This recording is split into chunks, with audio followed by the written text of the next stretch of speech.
नमस्कार मित्रांनो, Prajakta good form YouTube चॅनलवरती आपलं स्वागत आहे. आजचा विषय आज दिनांक 16/6/2025चा व्हिडिओ.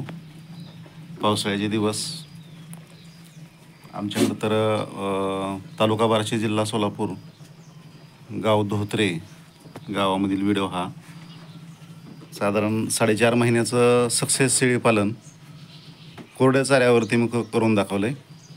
90% कोरडा चारा. साधारण आमच्याकडं 7 मेपासून खूप पाऊस, मला वाटतं सगळ्याकडंच पाऊस आहे सर्वांकडं, पर आमच्याकडं पण जास्त पाऊस आहे.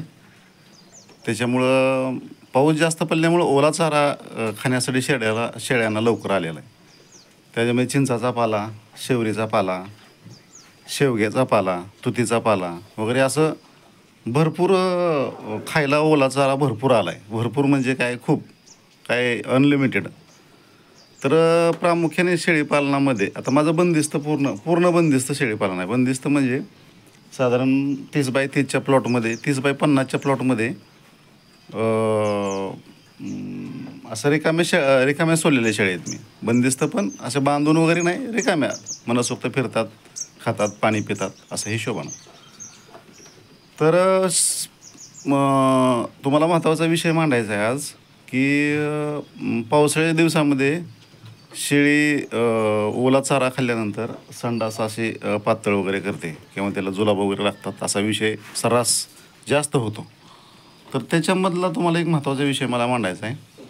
ज्यावेळेस उन्हाळ्याचे दिवस असतात त्यावेळेस जेणेकरून जून, जुलै, ऑगस्ट, सप्टेंबर किंवा ऑक्टोबरपर्यंत तुम्हाला कोरडा चारा जमवून ठेवावा लागेल. उन्हाळ्यामध्ये साधारण फेब्रुवारी, मार्च, एप्रिल या 3 महिन्याचा कोरडा चारा, मग तो कशाचा असो, तुरीचा असो, बुसकट, ज्वारीचा असो, हरभरा असो, उडदाचा असो, अदरवाईज कशाचाही बुसकट असो, तर तुम्हाला ते स्टोरेज करून ठेवावं लागेल की जेणेकरून पुढले 3 महिने जावे. त्याचं कारण सांगतो, रिझन तुम्हाला.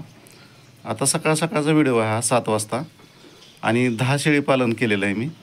पाट्या आणल्या होत्या, आज रूपांतर शेळीमध्ये झाले, 4 महिन्याचा कालावधी गेला आहे.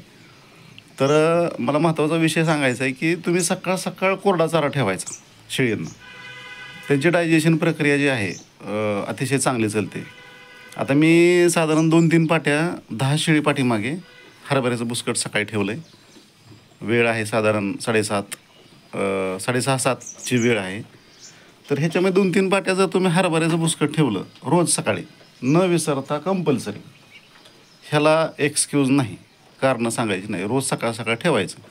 आणि तुम्ही अख्खा दिवस शेवरीचा पाला, तुतीचा पाला, चिंचाचा पाला, शेवग्याचा पाला भरपूर ठेवतो मी. भरपूर म्हणजे काय, अख्खा दिवस. पण कसल्याही प्रकारची शेळीची संडास वगैरे काय नाही, पातळ नाही किंवा कुठली काय पेंगळलेली शेळी नाही, अजिबात नाही. तर सांगायचं काय, शक्यतो सकाळ कोरडा चारा ठेवायचा. मी जास्त ट्रेस जर देत असेल तर सकाळी कोरडा चारा ठेवावा, ह्या गोष्टीवर मी खूप ट्रेस देतो आहे. तर तुम्ही काळजीनं जर काळजी जर घेतली सकाळ कोरड्या चाऱ्याची, तर शेळींना आता आम्ही साधारण महिना होत आला. आज 16 तारीख, पाऊस पडतो आहे साधारण 7 तारखेपासून मी सकाळ कोरडा चारा ठेवतो आहे. थोडंसं वातावरण दूषित आहे, असं तसं आहे. त्याच्यामध्ये सांगायचा महत्त्वाचा विषय की कुठलंही आणखीन इंजेक्शन नाही किंवा शेळींना कुठला त्रास नाही, सर्दीसुद्धा नाही. अतिशय महत्त्वाचं, वातावरण तेवढा चेंजेस झाला आहे. तुम्ही त्याची जेवढी इम्युनिटी पॉवर चांगली ठेवाल शेळीची, तेवढी शेळीला कुठलाही आजार होत नाही, त्रास होत नाही, आणि कुठल्याही प्रकारचा तुम्हाला दगा होणार नाही. 10 शेळीचं सक्सेस शेळीपालन साधारण 4 महिन्याचं कोरड्या चारा 90% ह्याच्यावरती मी करून केलं आहे. तर व्हिडिओ आवडला तर लाईक करा, शेअर करा, कमेंट करा. आणि तुम्हाला व्हिडिओमध्ये काय त्रुटी वाटल्या तर सुचवा, त्याचं मी खंडन करून त्यात सुधारणा करण्याचा प्रयत्न करेन. धन्यवाद.